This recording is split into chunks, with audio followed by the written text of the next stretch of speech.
Movie literally opens with 5 seconds of silent black screen before launching into the logos. Also, here's a movie tangentially related to Cloverfield, so here's another adaptation of Misery, Room, Lost, and possibly The Lovely Bones. Everything except Cloverfield, really.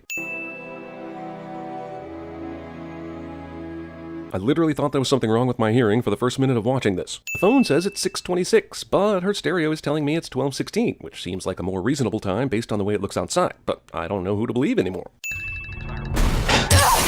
Movie's opening jump scare would make a pretty good don't text and drive PSA, but it's still a jump scare. Howard doesn't bandage her head at all, which is bad for Michelle, but it's worse for Michelle's pillow. Why did Howard chain her to the wall, but leave her with enough stuff to MacGyver her way to her belongings on the other side of the room? Is it because the movie wanted to see how long it can go without dialogue between two characters? Selfie stick? Not a single app? Really? What are you gonna do to me? I'm going to keep you alive. My boyfriend was expecting me. He'll send the cops looking. I'm sorry, but no one is looking for you. Judging by what we learn later, this guy's just being mysterious to drag out the movie, instead of just telling her the truth, or even trying to ease her into the truth. Instead, he allows her to think she's going to be a sex slave or a Saw victim, or both, for really no good reason. Then turns around the next time he visits and tells her the truth, after she tries to kill him. Is that how they really make crutches? Super narrow and pointy inside the rubber foot, thereby making it harder for the rubber foot to stay on? I'm sitting this until a crutch factory worker comes in here and explains why they file down the wooden feet into knives. She's whittling this thing like it wasn't already pointy enough to pierce a John Goodman-sized person's belly, which it totally was. Hence that entire previous sin I wrote exaggerating it as a knife. Not to mention you could swing it like a club or sword and do great damage to the face and skull, but whatever. Wood chips, whittling, excitement!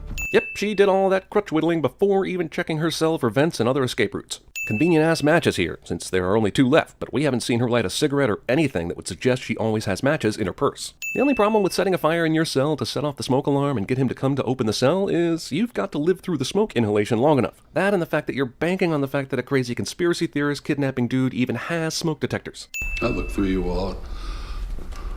Given us how I saved your life, I think that's acceptable. Maybe if you explained this to her a few hours ago, we could have avoided her making a shiv out of a crutch and almost burning up your bunker. Underneath my farmhouse, 40 miles outside of Lake Charles. The water table in much of southern Louisiana is too high for anyone to feasibly build an underground bunker. It would be awfully soggy down there. If the Martians finally figured out a way to get here. Movie makes his ramblings seem like crazy, but he's ultimately right. It's aliens. And also, this movie is a lot more conspiracy theory than I expected. Howard decided that 2 boxes of fruit by the foot was necessary supplies for his underground bunker. He may think it's actual fruit, and buying it by the foot seems like a good deal, but a guy that looks like Howard should know what fruit by the foot is. Either Emmett is a super loud dreamer, or his snores sound like metal things hitting each other, because I can't find anything within these 2 shots that made that sound. Let's go. Bathroom time. Oh yeah, bathroom! Has she not peed in the, 24 hours or more that she's been here? Or do we just not want to see that mattress? Who's Megan? Megan's not with us anymore. Howard answers a different question than the one Michelle actually asked. What happened to them? They weren't as lucky as you. You could say that about any pig, really. Plus, how often you get hired to help build a doomsday bunker. In rural Louisiana, I'm betting more often than we think. Michelle's leg is healed in a matter of days. I bet her regenerative powers are going to come in handy later. How do you know that? Because I told him. Howard was so stompy earlier in the film, I'm amazed they didn't hear him coming this time. Also, this is like the 3rd time John Goodman has barged in on her conversations. She might want to try talking a little lower. I'm gonna need the pepper also. What exactly do you think you're doing? Michelle anticipates that when Howard flips his lid, he'll stand close enough to her she can expertly take his keys, even though he's looking right at her during the majority of his tantrum. I know what a traitor looks like. Howard doesn't help his cause by acting criminally insane. In fact, he only makes Michelle and the audience doubt his apocalypse story.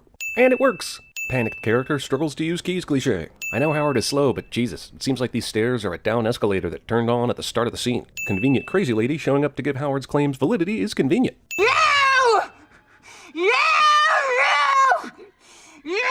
You! I'll take I don't need to look at for 400, Alex. He said Megan wanted to be an artist, but it looks more to me like she wanted to be a fashion designer. You asked earlier about regrets? Yeah, I've got some of those. Welcome to the club.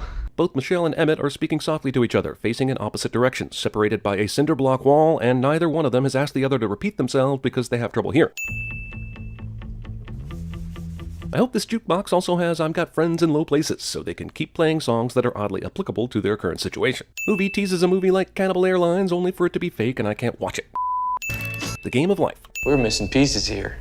Well, if it were my house growing up, that just means my older brother stole a few early so he could guarantee he'd be the one to put in the last piece. And the placement of the Eiffel Tower on her— Ow! I can't help it, it's just a— You're the only one small enough to reach it. Reach what? The filtration system. This guy is the king of overpreparedness for disasters, and did not know this girl or anyone other than him would be down here when he built this shelter, but still made the air filtration system accessible to only people 1/5 his size. She's not gonna know her way around the unit. You won't fit, plus your arm. Let's talk about your arm for a second. Why is Michelle basically healed from her crash, and Howard's gash on his head is now barely a scratch, but Emmett's arm is still in this sling? No, seriously, there's a whole air filtration system room up here that he built that only a slender girl or small child could ever hope to get to. And an escape hatch he could never hope to use? This movie is getting bonkers. There are only so many places in the house where Howard can go. How do they have time enough to go into his room and discuss this without him hearing them, or not hearing them for long enough to be suspicious, or simply walking in on them? She went missing 2 years back. Thank God this poor bastard stayed in that homebody 40-mile radius his whole life so he could provide much-needed exposition. John Goodman twerking. You watching 16 Candles? Pretty in pink. Same difference. If she tracked anything back in with her, it'd be pretty concentrated. For being so suspicious of everything, Howard seems pretty easy to manipulate. Here's why this movie both works and doesn't work. It's 5 different movies in one. That keeps you guessing, so you are rewarded by surprises the first time through. But later you realize, how the f am I supposed to guess when you're gonna just hop genres willy-nilly? I mean, it's Criminal Minds meets Conspiracy Theory meets a bit of Oceans plus a dash of Saw and Kiss the Girls meets— thank God this guy had this book with this page of this information vital to their escape plan, because they've done a lot of other escape plan prior to this that would have been wasted. Yes, this dude is a super prepper nut job, but make your own gas mask articles? Come on, he's got a dozen gas masks locked up somewhere in this shelter and you know it. He's not keeping this piece of paper around. Also, Emmett and Michelle don't think to look if Howard has a hazmat suit before they go through the trouble to make their own. Since Howard is such a doomsday planner, one might assume that he has a hazmat suit in his bunker somewhere, and if he did, they could probably both fit into it. That's racist. What exactly is Howard doing throughout all this escape plan prep bullshit? It's like the movie wants me to think he disappeared for 10 minutes worth of montage. Wait a minute, I recognize this. He's making a bong. Michelle is a... I get that we're trying to establish that Howard doesn't see Michelle as an adult, but am I really supposed to believe that he can't think of the word woman? I guess so. Even after the freak-out clue description a moment ago and this eye shiftiness, they still think he's clueless about their big plan. Pride cometh before the— oh, what do I care? This is perchloric acid. Do either of you know what that is? Movie borrows a scare tension element from Breaking Bad, but I ain't even mad because Breaking Bad. Tell me what you two are doing with these. Not only have we not seen Howard watching a wall of security monitors, we haven't seen these two here even so much as look for cameras, even though Howard constantly knows what they're up to, and we never will. Crying over spilled Emmett. Super discount Iron Man suit. Also, that's cute and all, but if the air outside really is toxic, how much good can a shower curtain, an empty soda bottle, and a few rolls of duct tape really do? I'm legitimately asking because I don't know. After I saved you and kept you safe, this is how you repay me. Howard was able to quickly get out of that room, even though Michelle locked the door and threw some barrels down in front of said door. Has this whole movie just been a Joker origin story? Just like in The Lost World Jurassic Park, gymnastics once again saves the day. Goddamn, this guy is the post-apocalyptic non-robot T-1000. Also, wasn't Howard face down in the acid earlier? Why isn't his entire face burned off? Are you f***ing... Maybe he's not the Joker, but the acid gave him some superpowers, because he sure is moving a lot quicker than he used to. Movie rips off the "oh my god, I've got to duct tape my suit immediately or I'm gonna die" scene from The Martian. The sun set during the 3 minutes Michelle has been outside the bunker, because the air might not be toxic, but the days are faster. Come on. They done Crystal Skull the f*** out of this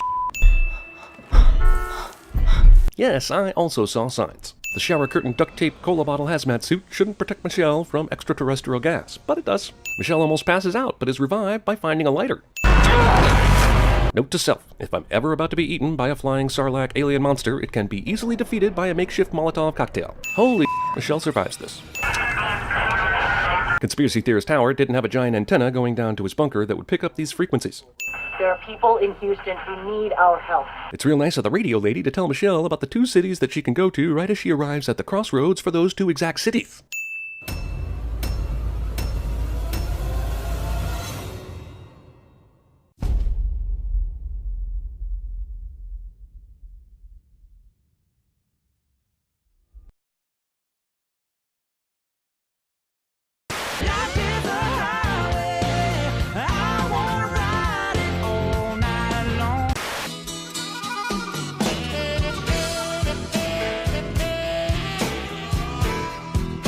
I lived my life. Quarter mile at a time. Come out to the coast. We'll get together. Have a few laughs. I'm gonna tear up the fucking dance floor, dude. Check it out. understand? No touching. No touching. So, Janie, how was school?